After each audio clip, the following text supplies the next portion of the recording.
Imagine two people. One spends everything, the other saves everything. The spender buys cars, gadgets, vacations. The saver lives modestly, carefully, patiently. 40 years later, the spender owns assets worth millions. The saver owns numbers in a bank account that buy less every year. How is this possible? How did saving, once the safest path to security, become a guaranteed path to slow loss? Your parents told you to save money. Banks reward you for saving money. Society praises those who save money, but quietly, invisibly, saving money stopped working. Not because people failed, because the system changed, and almost nobody noticed. For most of modern history, saving money worked exactly as expected. If you saved, you gained security. If you delayed consumption, you gained power. In 1980, a simple savings account in the United States paid over 10% interest per year. 10%. Your money doubled roughly every 7 years, without risk, without investing, without expertise. Banks competed for your deposits. Savers were rewarded. This wasn't an accident. It was how the financial system was designed. Saving was the foundation of stability. Families saved for homes, saved for emergencies, saved for retirement. Saving meant independence, because money stored today would still hold its value tomorrow. But then something changed, slowly at first. Then, all at once. To understand what happened, you need to understand one invisible force: inflation. Inflation is not just rising prices, it is shrinking money. Imagine your money is ice. You place an ice cube in the freezer.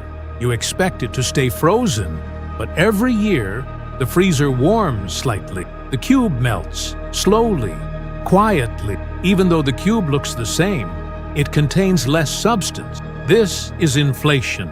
Your bank balance stays the same, but its purchasing power melts.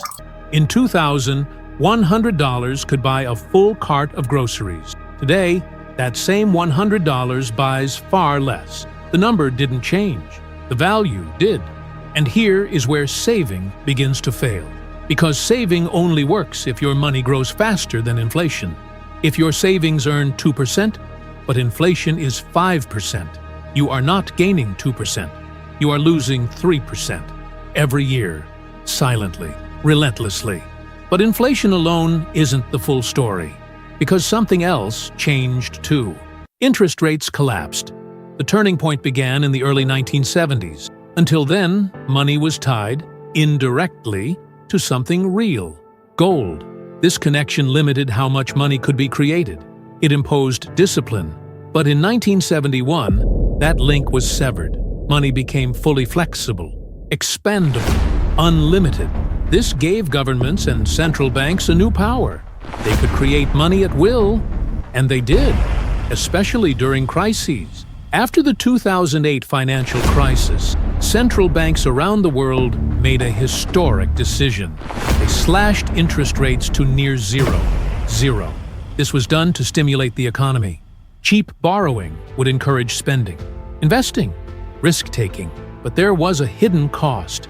Savers stopped earning meaningful returns. A savings account that once paid 5% now paid 0.5% or less. At the same time, inflation continued, which meant savers were now guaranteed to lose money in real terms, not occasionally, systematically. Then came 2020, the largest monetary expansion in modern history. Trillions of new currency units were created globally. Almost overnight, asset prices exploded upward. Stocks surged, real estate surged, but savings accounts did not, because savings are fixed. Assets rise, cash stays still.